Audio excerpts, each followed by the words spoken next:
How do we pursue all our dreams with only 24 hours in a day? How do we learn to love ourselves despite all of our flaws? How do we strive to be better when perfection can't really be attained? Hello, madams! It's your internet ates again, answering your questions and figuring out our own answers as we go along. I am Rizza LANA-SEBASTIan. I am Ayn Bernos. And you're listening to the Bootcamp for Grown-Ups in Progress, Camp Confidence. Hello, everybody, and welcome back to the Bootcamp for Grown-Ups in Progress, Camp Confidence! Hello mga madam, and welcome back to another episode. Today, we're gonna be talking about something na medyo matagal nang nangyari sa amin. So, we're talking about our college days today. And of course, ang mga madamhood natin, hindi lang naman fresh grads and young adults, they also include college students. So, para sa mga Gen Z college madams, this episode is for you.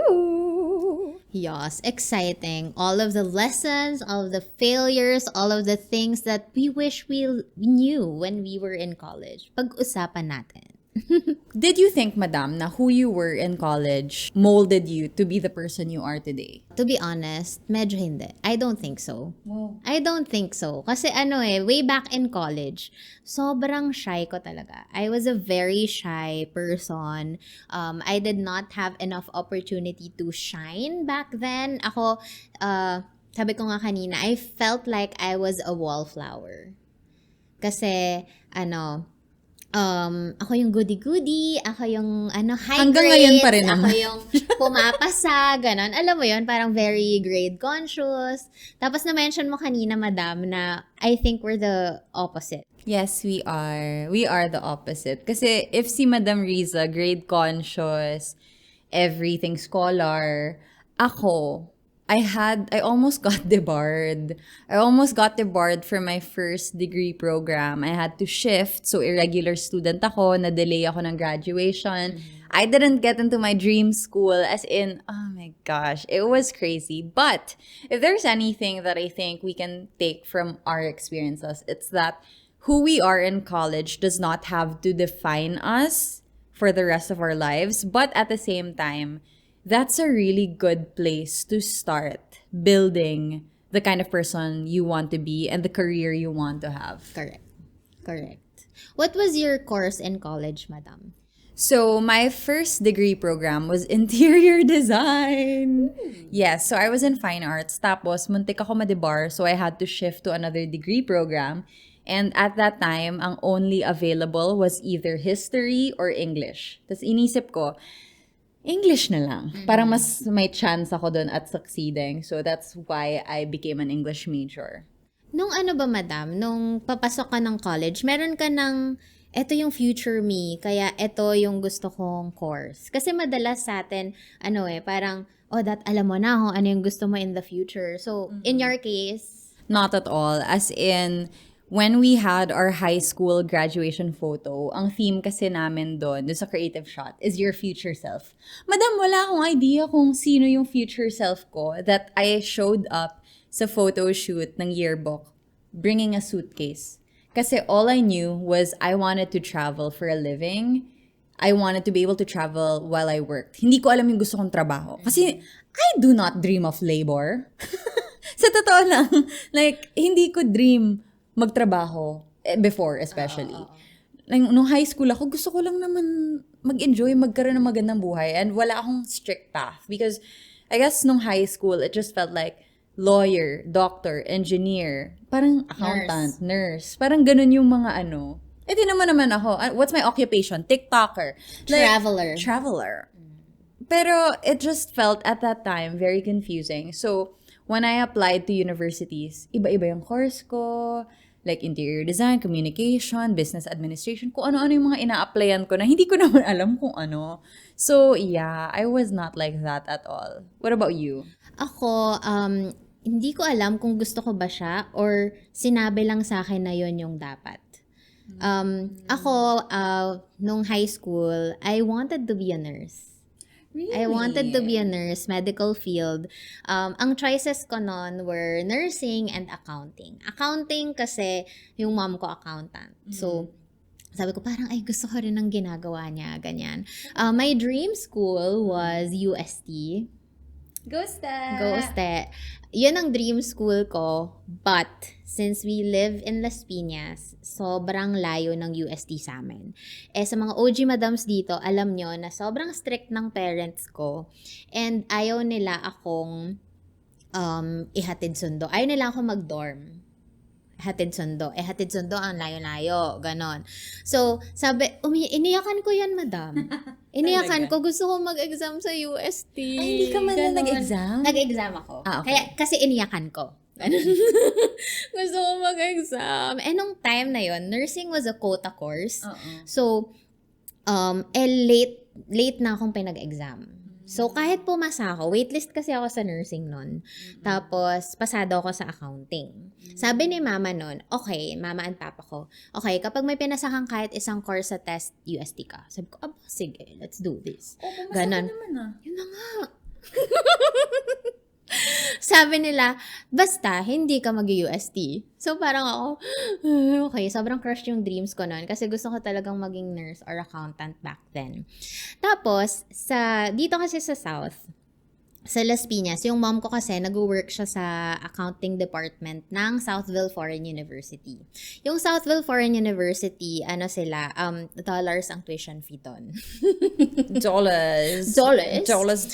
Tapos, as a true blue Jejemon, sobrang natatakot akong mag-Southville. Kasi madam, yung mga tao doon, as in mayayaman, ang anak ng mga politiko, anak ng mga kung sino-sinong mga mayayaman talaga. Sabi ko, hindi talaga ako belong dyan. Tapos, sabi naman, hindi, may scholarship ka dito. Ganon. So, because your mom worked there. My mom worked there, so I had 50% automatic scholarship. But I had an opportunity to take exams to be an academic scholar para maging 100% akong scholar. So, parang sabi ko, sige na nga, dabog pa ako, ganon. Tapos, ang choices ko was hospitality management, so hotels, and then business. Okay. And IT. So, sabi ko nga sa inyo, I never thought I'd be a businesswoman someday, so ekis. Next is IT. Hindi rin ako mahilig sa computer noon, so ekis din. So, I was left with hospitality management. Sabi kasi nila, ang internship daw doon ay sa Europe. Sa UK. Ganon. Yun. So, parang sabi ko, sige na nga. Okay, yun.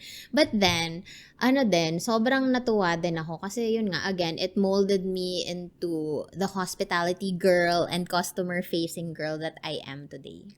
I love that. So, in a way, kahit na hindi mo siya pinili, it brought you closer to who you are today. Yeah. What's your favorite memory of college?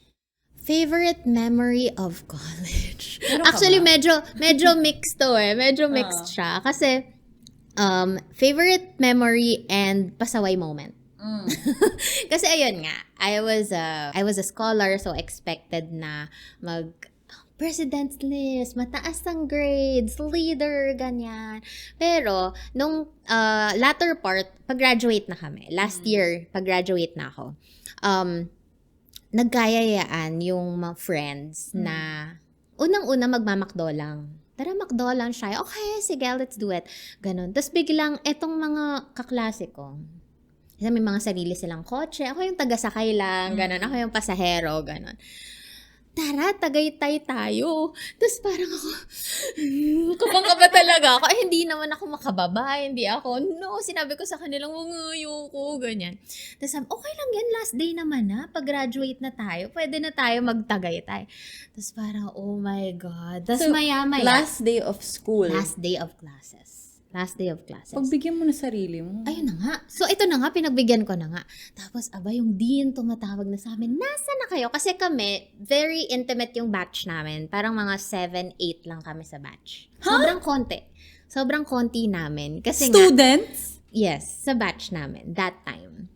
Kasi nga very exclusive siya, madam.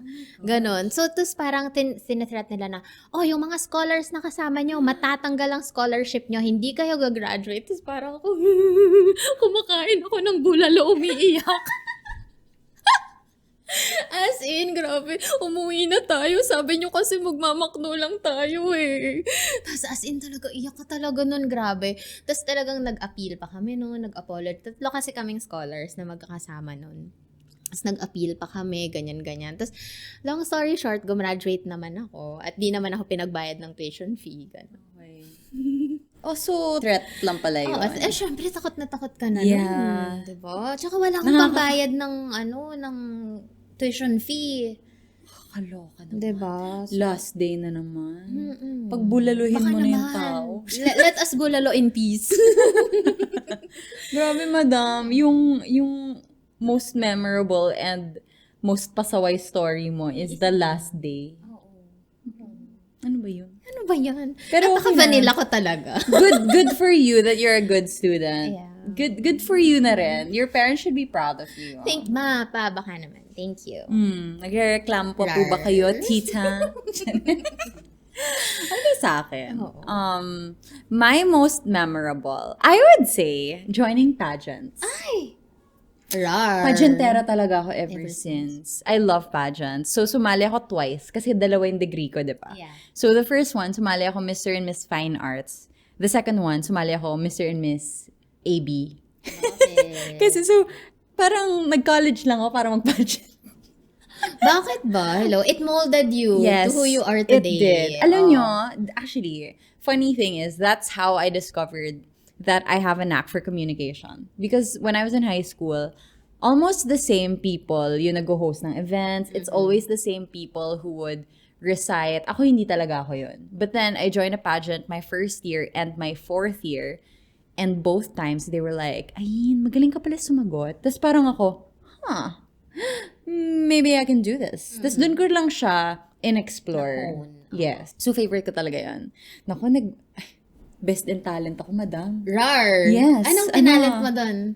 Ano yung E.T. ni Katy Perry? Sumayaw ako gano'n. You're so hypnotizing.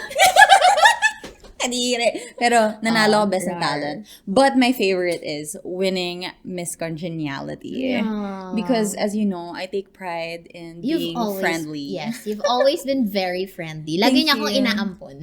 I'm the ampon introvert. Yes, and I am the extrovert na nang-aapon ng mga introvert. So, ayun, I was Miss Congeniality in my first pageant. No second pageant, walang ganong award, so hindi ako nanalo. Pero kung merong ganong award, I know mananalo ako. Rar. Because that is who I am. Cherries. But anyway, so yun yung favorite ko. And weirdly enough, it's outside academics. But, okay, let's go to ano muna. Let's talk about college life. First, academics. Next, extracurriculars. And next, lessons. Wow!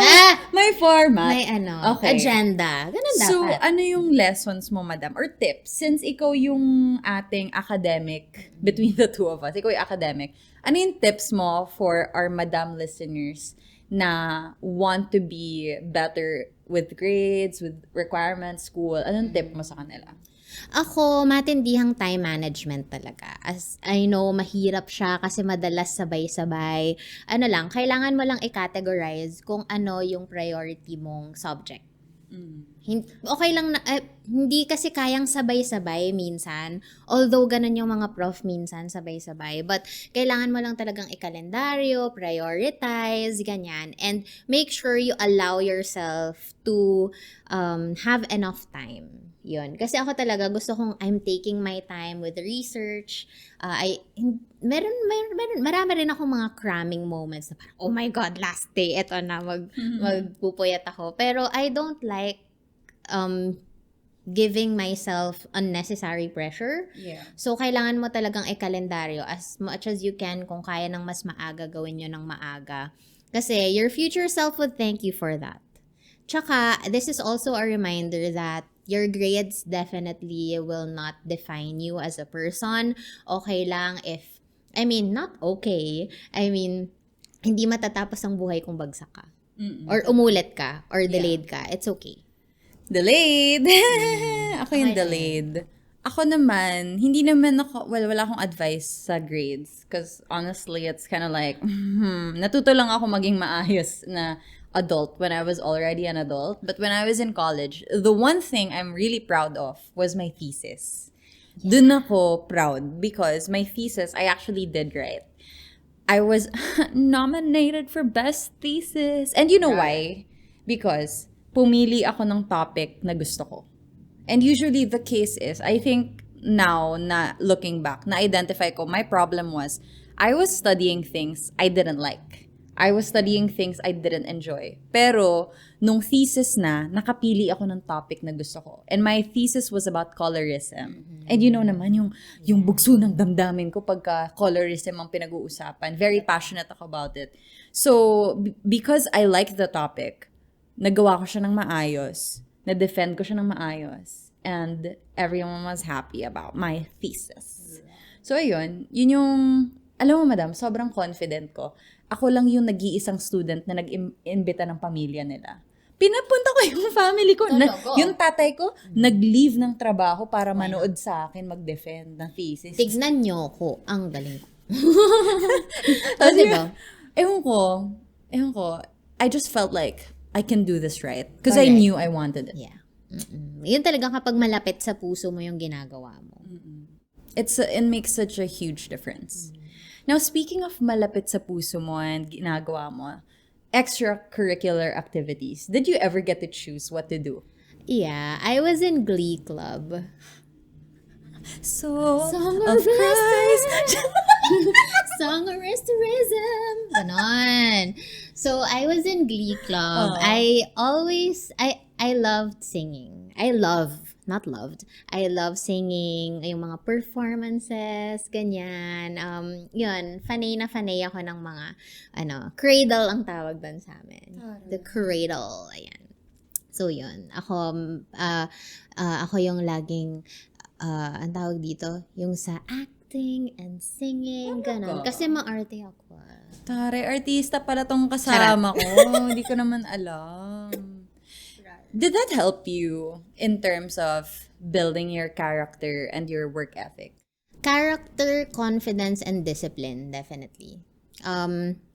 Character kasi syempre kailangan mo ng mga disiplina kung kunwari, hindi ka pwedeng late masyado matulog kasi nga you have to preserve your voice, ganyan. And also with memorization, it really did, yung sa mga lines, ganyan, it really did hone my, brain power.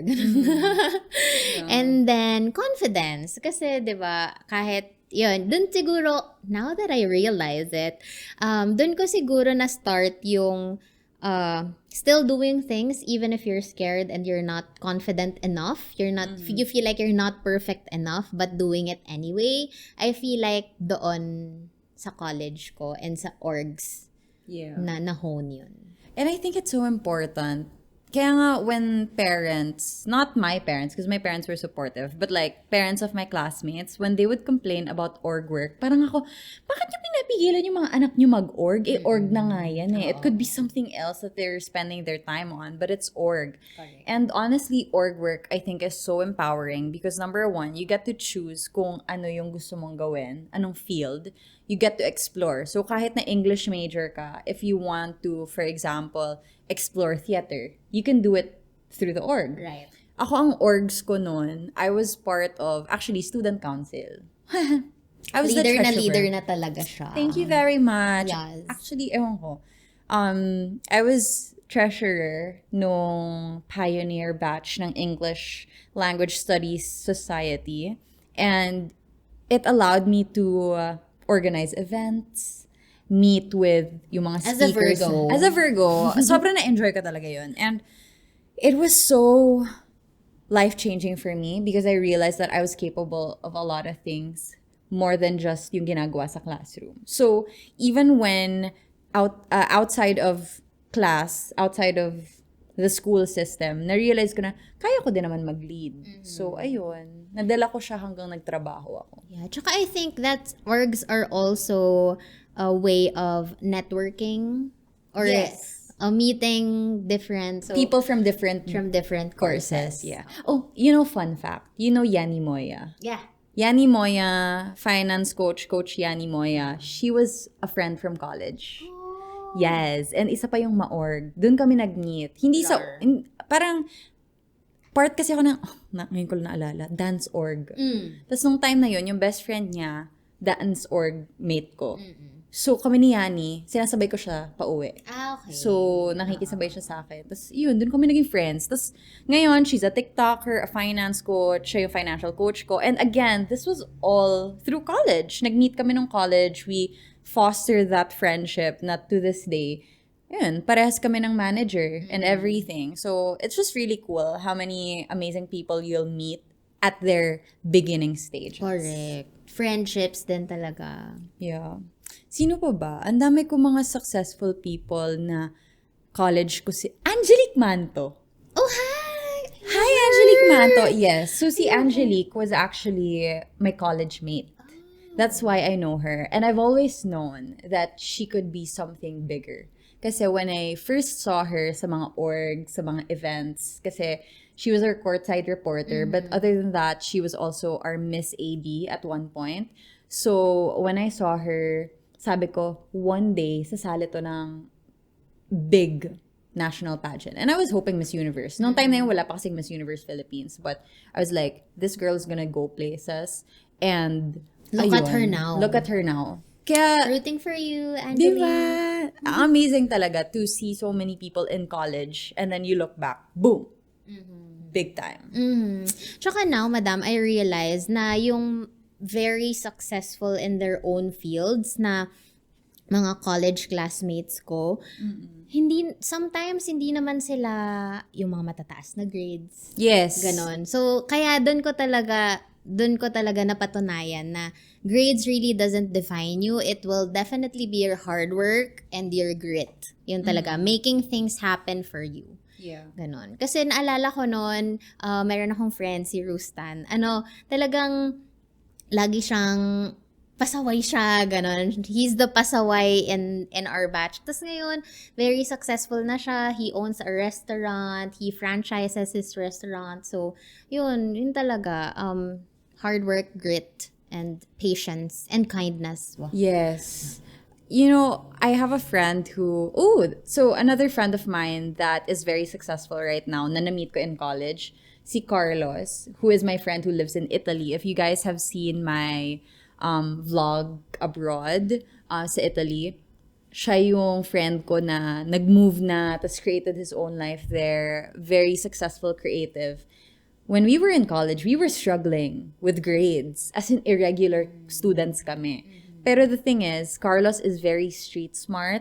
He's very likable. So when he networks with people, when he makes connections, it's so easy for him to close deals. It's so easy for him to climb up the ladder, like get promoted. Magaling talaga. And it's something that looking back now, hindi talaga siya tungkol sa grades lang. Yung grades, for me, is an indication of how well you can deliver work and also how well you can follow instructions. But more than that, I think it's also important to consider the other end of the spectrum. How well can you adapt to real life, to daily life? How well can you connect with people and be remembered by people? And how well can you deliver outside of simple instructions? Kasi minsan, wala namang instructions na binibigay in the outside world. Outside of school, minsan walang instructions. Bahala ka. Sarili mong diskarte. Yeah, diba?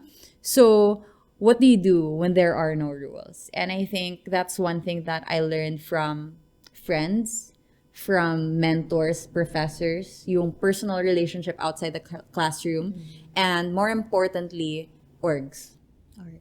Yeah.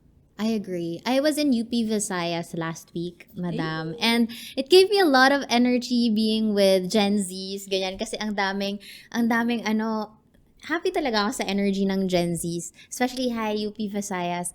Thanks again for having me. Pero yun nga, when we were having this dinner with the organizers, sinasabi ko sa kanila na Yes, college is difficult, but matututunan nyo lahat ng pwedeng matutunan. You can make friends with your professors, network with other friends, join orgs, ganyan. Kasi